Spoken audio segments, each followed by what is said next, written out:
it's not in the script, but I feel like saying, hello, Northampton. It's like everybody's here. Welcome to the 2020 inauguration of our city officials. I'm Gail Perlman. I'll be your guide this evening to invest our newly elected neighbors with the power we've given them through our exercise of the right to vote, something we cherish, knowing there are many in the world who do not share it. We thank all of you this evening for coming out to experience this event with our newly elected officials. And I want to begin by recognizing some folks who've been elected from previous times and have come to be with us this evening. Previous and present times, I must say. First of all, our mayor, David Narkowitz. Where is David? There he is, over there. Our state representative, Lindsay Sabadosa, is with us tonight.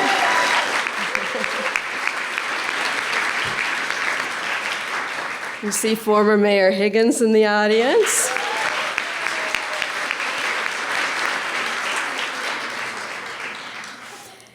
Now, this event annually begins with a Pledge of Allegiance to our flag, which is the traditional opening.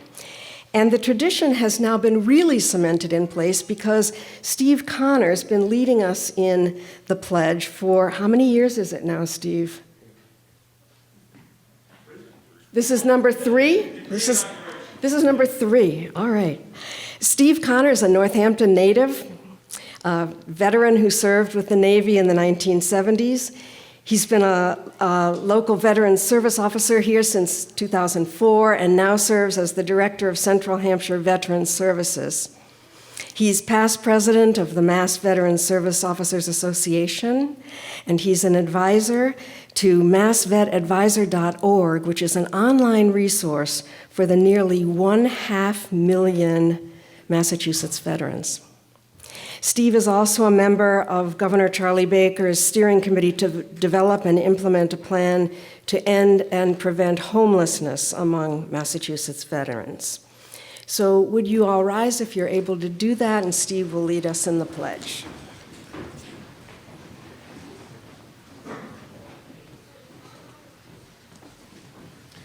Thank you very much for the kind words.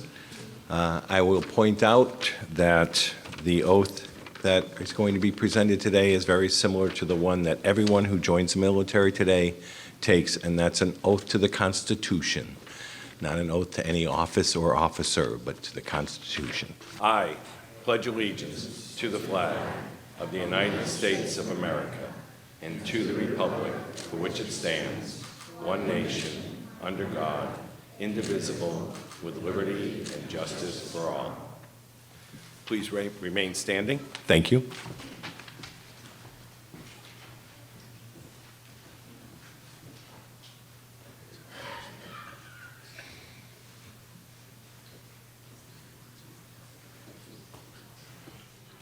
You may be seated. Now I want to introduce the Reverend Dr. Andrea Avazian, who will provide an invocation.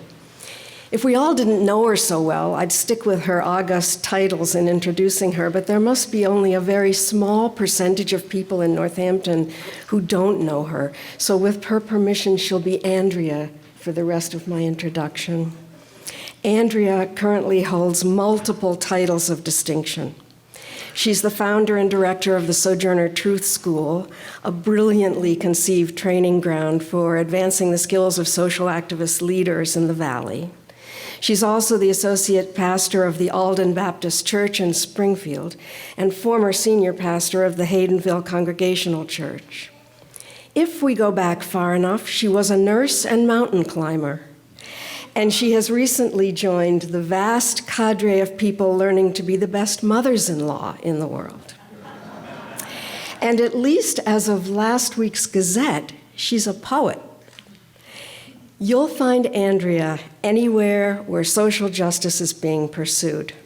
Her voice raised, her vision clear, her courage unremitting. Reverend Avazian.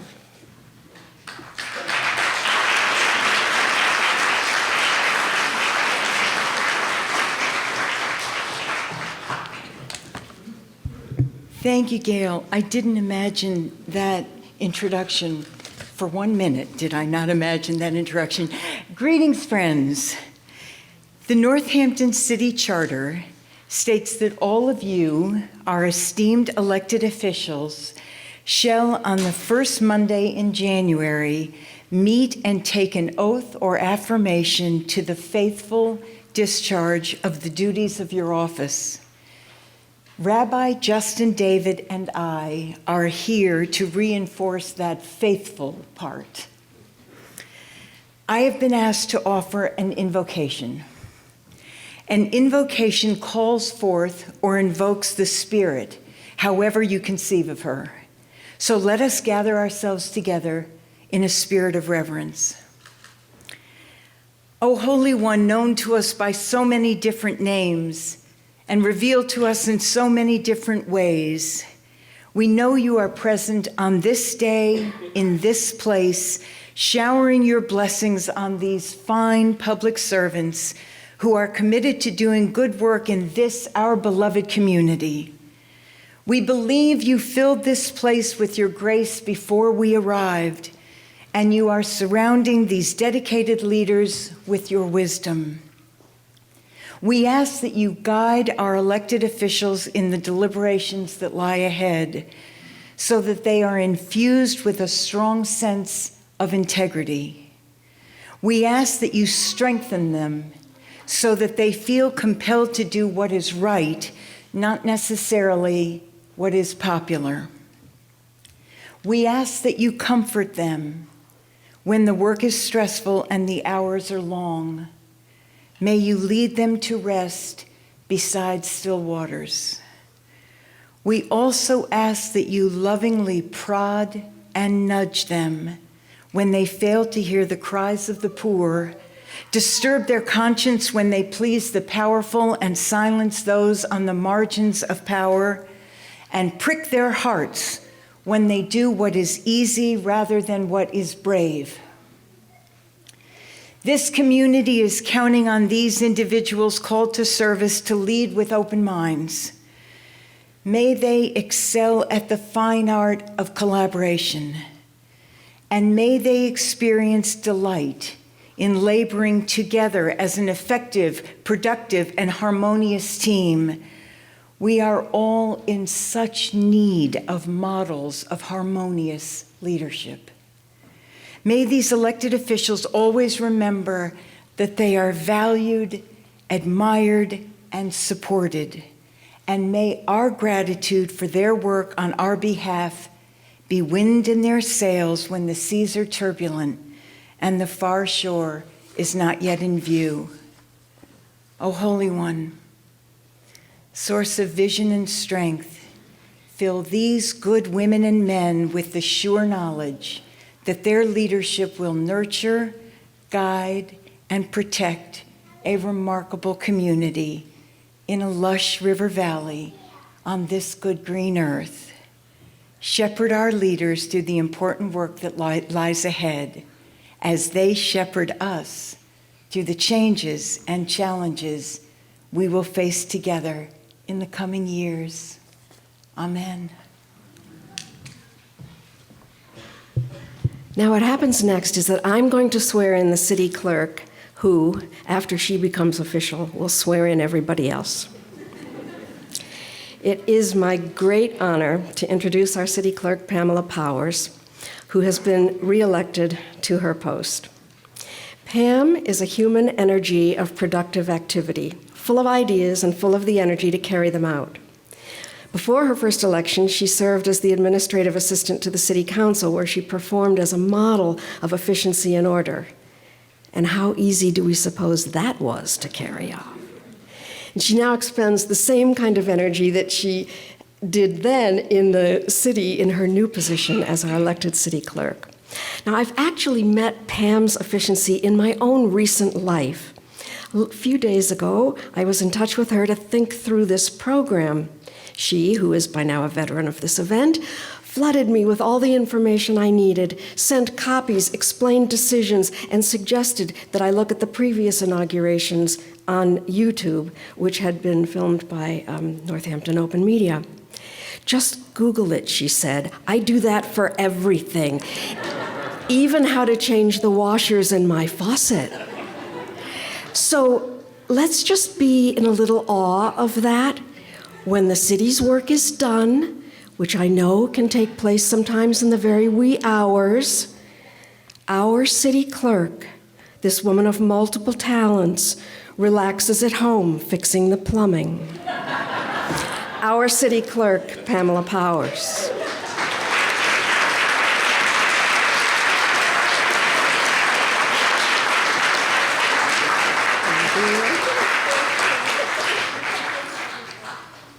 Please repeat after me. Oh, can you all hear me? Please repeat after me, inserting your own name. I, Pamela L. Powers, I, Pamela L. Powers, do solemnly swear and affirm do solemnly swear and affirm that I will faithfully and impartially that I will faithfully and impartially discharge and perform discharge and perform all the duties incumbent on me all the duties incumbent on me as the city clerk of Northampton, as the city clerk of Northampton, according to the best of my abilities and understanding, according to the best of my abilities and understanding, agreeably to the rules and regulations agreeably to the rules and regulations of the constitutions and laws of this Commonwealth, of the Constitution and laws of this Commonwealth, the Charter, the Charter, ordinances, and rules of the city of Northampton, ordinances, and the rules of the city of Northampton, to the best of my knowledge and ability, to the best of my knowledge and ability, so help me God. so help me God.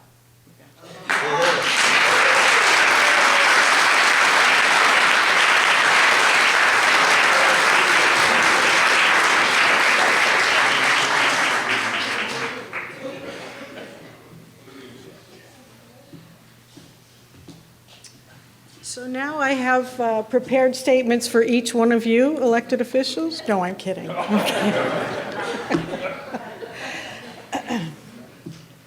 It's my honor to now swear in all of the newly elected officials as of November 5th, 2019.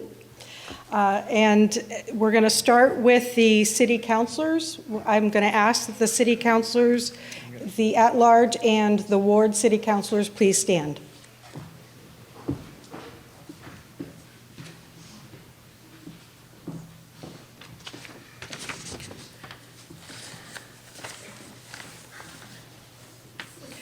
The city councilors as elected at large: William H. Dwight, Gina Louise Shera, also at large. Ward 1, Michael J. Quinlan Jr. Ward 2, Karen Foster. Ward 3, James B. Nash. Ward 4, John T. Thorpe. Ward 5, Alexander E. Jarrett. Ward 6, Marianne L. Labarge, and Ward 7, Rachel A. Maori. I'm going to ask that you raise your right hand and repeat after me. I'm going to let you know when to insert your name, if you would insert your name, and we'll do the oath together.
I'm going to ask the members of the school committee to please rise.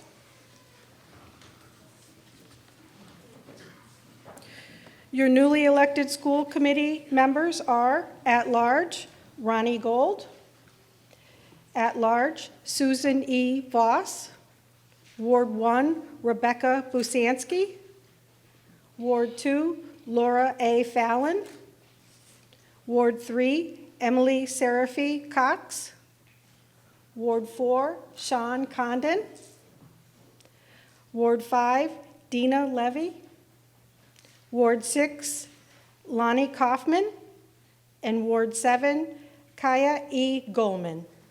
I'm going to ask that you all raise your right hand, repeat after me, and insert your name when I say so, okay?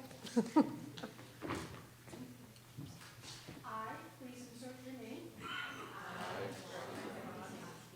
Solemnly swear and affirm. Solemnly swear and affirm To faithfully and impartially. to faithfully and impartially Discharge and perform. discharge and perform The duties of a school committee member. the duties of a school committee member, The office to which I have been elected. the office to which I have been elected, In accordance with. in accordance with The Constitution of this Commonwealth. the Constitution of this Commonwealth, The Charter. the Charter, Ordinances. ordinances, And the rules of the city of Northampton. and the rules of the city of Northampton, To the best of my knowledge and ability. to the best of my knowledge and ability. So help me God. So help me God.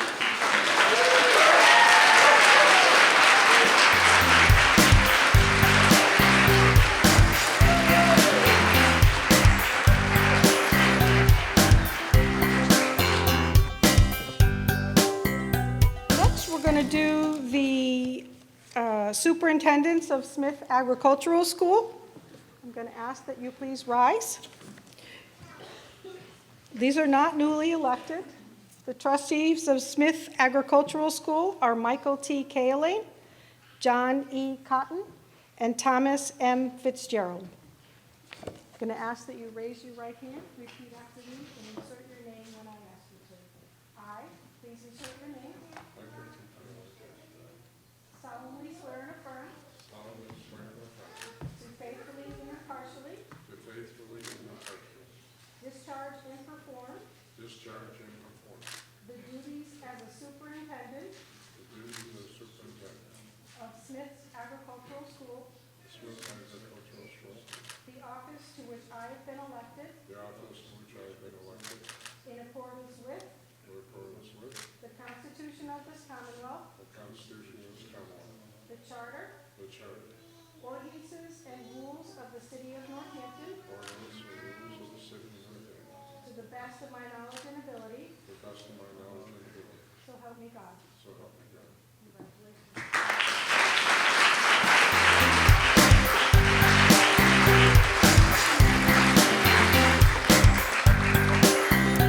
Next, we're going to do the trustees under the will of Charles E. Forbes.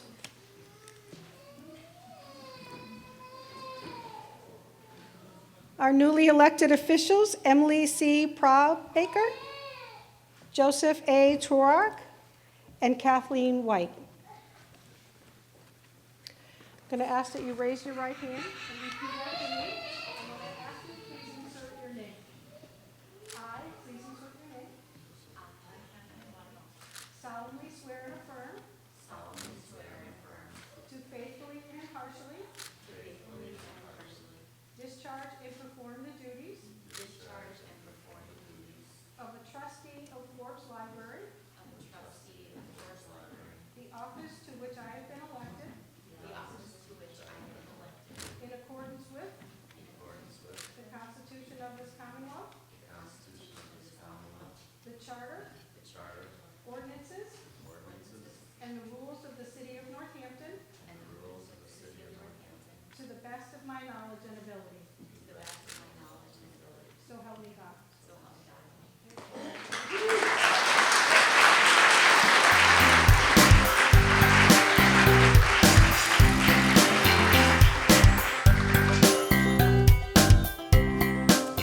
Community Preservation Committee members.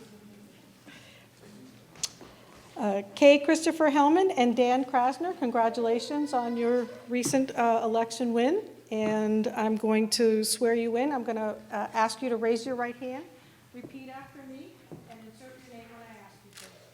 I, please insert your name.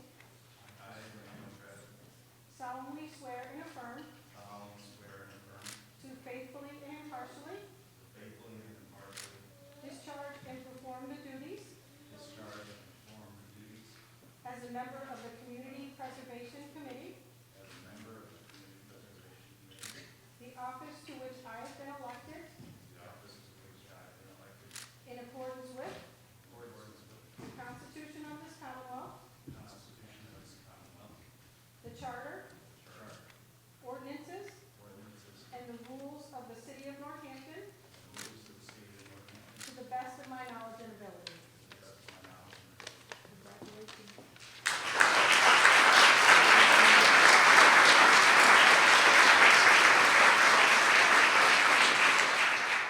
Congratulations. Congratulations to everyone who is now duly inaugurated. I just want to offer a few words to all of you in the city as we embark on this moment when civic obligation changes hands. I look at us here in this room, and what stands out for me is a stunning mix of the generations of Northampton. We all have names now, you know. There's the greatest generation, the silent generation, the boomers, okay? And then, of course, Gen X, Gen Y, the millennials, and Gen Z. What they're going to do after Z, I have no idea. Now, I don't know if anybody's here from the greatest generation. Is anybody? But I think all the rest of the generations are represented in this room tonight. And most of them are already represented in city government, about to be able to work together for everybody in Northampton. What a great opportunity to learn how to govern for all of us. Now, nobody knows quite how to count the years that make a generation. There's disagreement about that. And nobody knows exactly what a generation is. There's disagreement about that, too. I did my research. There are theories, though. One is called the pulse rate hypothesis, which feels entirely too ominous to me, and I'm dropping that one. The other theory is called the imprint hypothesis that sounds a little more optimistic, so I'm sticking with that one. It holds that young people perceive the world differently from their elders because of their lived experience of events. That is, a generation shares a unique social and biographical experience in a historical moment. That includes the big events like war and social upheaval, but it also includes the culture that develops around that interval. The songs, the clothes, the slang, the fads, the new technology, those elements that draw us together with our generational cohort. Now, that seems to me to be at once pretty true and also pretty simplistic, because neither age alone nor even our daily experience in our generation dictates a shared daily experience in the world. A designation of generation is probably not nearly as powerful to describe experiential differences among us as, say, class or race or education or gender or geography. But there is something to the concept of generation. Anybody who's raised a teenager knows that. Any teenager who's raised a parent knows that. And here's something special about generations. If people are lucky, they get to live long enough to experience not only their own generation, but to see it in action with other generations from before them and the ones that follow them. And the city government that we swear in today flashes for me a striking picture of that opportunity for interaction.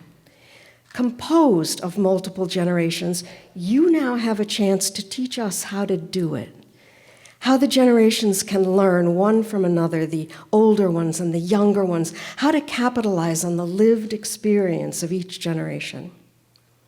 One of your great challenges will be to learn how to learn from each other's lived experiences, not to dismiss anyone's life experience because it's too out of date or because it's not yet experienced enough. Because those experiences from the generations in both directions will inform the way you write new laws, will inform the way you debate with each other, will inform the way you educate us, your constituents, about your work, will inform the way you vote on issues that will affect and change our city. It's my own belief that your work will be more productive if you come to understand the varied experience of each other, to surface and explore those varied experiences, challenge them, and respect them as you apply the experiences together to the today and the tomorrow that you're going to be shaping. I hope that you'll learn to make that cross-generational exploration a hallmark of your work together, that you will ask each other questions and tell each other stories about your generational experiences, that you'll listen to each other patiently and with open hearts, and that you will come to know that serious ideas and deep wisdom will come from each of your generations, each of your lived experiences, each of your individual efforts to make sense of the historical moment in which your views were formed.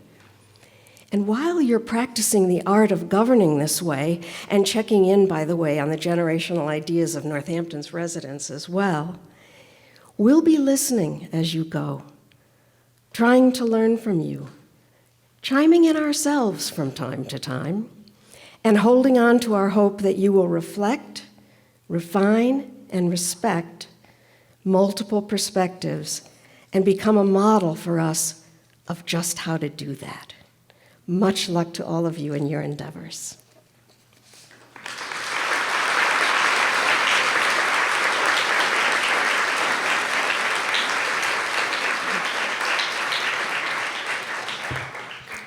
And now I want to introduce to you Rabbi Justin David, who will deliver the benediction. This man, too, is becoming a veteran of Northampton inaugurations. I did go watch those videos. Rabbi David has been the spiritual leader of Congregation B'nai Israel in Northampton for 10 years? 18. I was going to say, I read 10 years somewhere, and I'm like, no, he's been here way longer than that. He was blonde when we first met him. In that time, he has become a force for social justice here and around the world. In fact, our own Mayor Narkowitz nominated him to receive a Human Rights Hero Award, which he received last year from a national rabbinical group called Truah. Like Andrea, he's been feted and arrested. I wonder if Northampton has the highest percentage of arrested clergy. Just pondering. In any event, Justin, if I may call him that, is here to offer our final thoughts for the evening, and the benediction will signal the end of tonight's proceedings. Again, thank you all for being here. Rabbi David.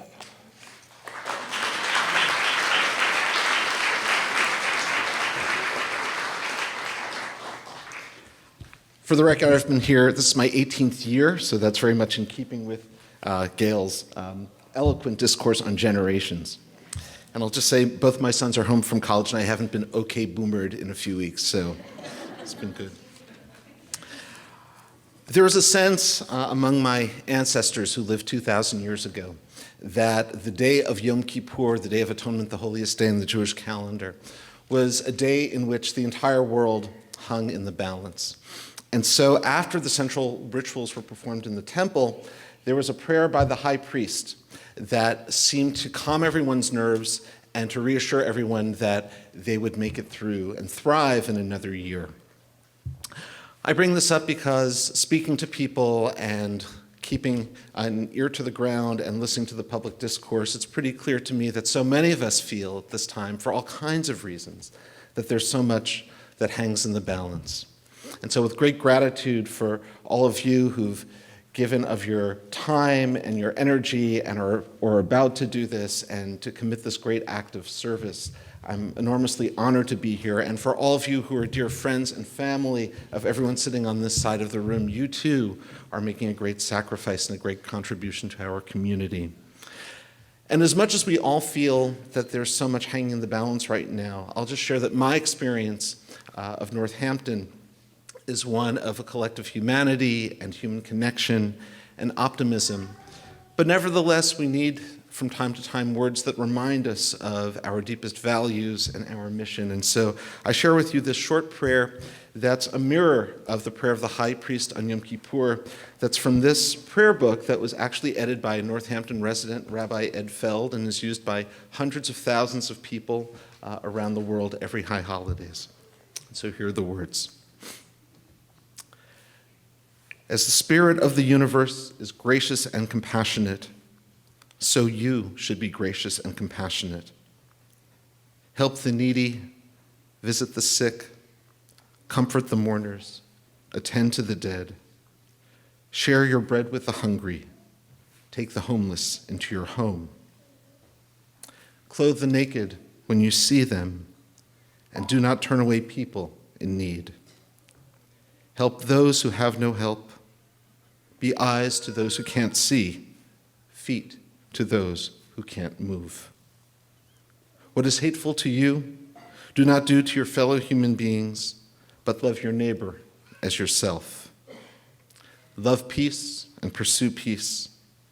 Love your fellow creatures and draw them to the heart of wisdom.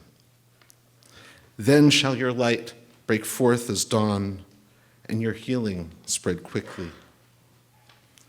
May the Spirit of the universe grant us the wisdom of the heart, and may there be peace among us, and may we say, Amen.